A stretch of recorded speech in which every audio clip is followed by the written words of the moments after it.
दर्शको, मी आहे काजल आणि तुम्ही पाहतात नागपूर समय मराठी बुलेटिन। आजच्या विशेष अंकात आपण घेऊन येणार आहोत देश विदेशातील, राज्यातील आणि आपल्या परिसरातील सर्वात महत्त्वाच्या घडामोडींचा आढावा।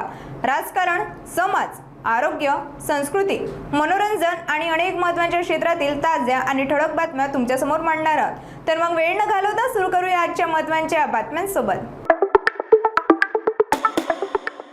मनसेचे संस्थापक अध्यक्ष राजसाहेब ठाकरे यांनी नियुक्त केलेले नवनिर्वाचित संपर्क अध्यक्ष हेमंत संबूज यांनी नागपूर दौऱ्यात रवी भवन येथे पत्रकार परिषद घेतली।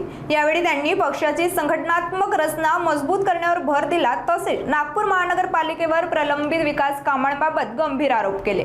वाढत्या गुन्हेगारीवर चिंता व्यक्त करत त्यांनी पोलीस आयुक्तांशी भेट घेणार असल्याचे सांगितले। 24/7 पाणीपुरवठा, NIT स्थलांतरण, अतिक्रमण, कौशल्य विकास आणि स्मार्ट सिटी प्रकल्प यासारख्या मुद्द्यांवर त्यांनी सरकारवर टीका केली।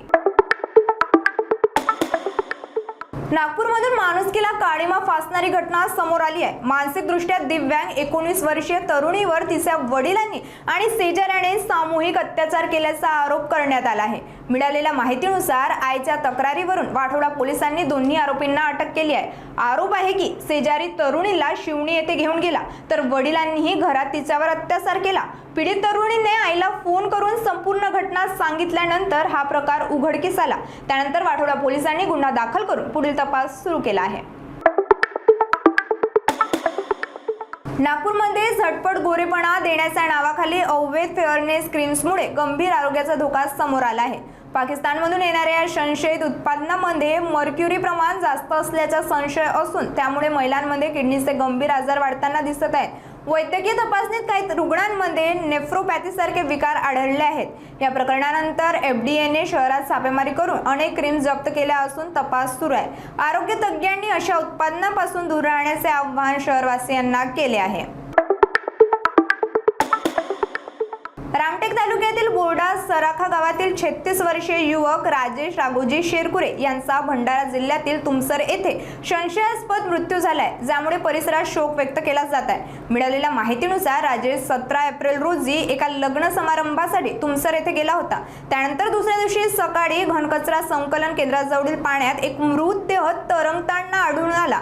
पोलिसांनी घटनास्थळी धाव घेत मृतदेह बाहेर काढून रुग्णालयात पाठवला, जिथे हातावर राजेश नाव असल्याचे त्याची ओळख पटली।